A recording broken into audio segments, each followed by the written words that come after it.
गेल्या एका वर्षात चर्चेत असणाऱ्या पूजा खेडकर प्रकरणाला काल अखेर न्यायालयाने निकाल दिला। न्यायालयाने माजी आय.एस. प्रशिक्षणार्थी पूजा खेडकर यांना अटकपूर्व जामीन दिला आहे। त्यांच्यावर अपंगत्व आणि ओबीसीचे बनावट प्रमाणपत्र सादर करून नागरी सेवा परीक्षा पास केल्याचा आरोप आहे।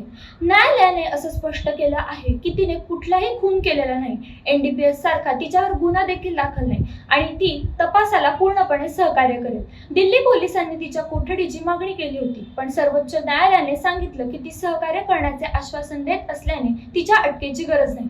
कोर्टाने 35,000 रुपयांच्या रोखीच्या हमीवर तिला अटक झाली तर सोडण्याचा आदेश दिला।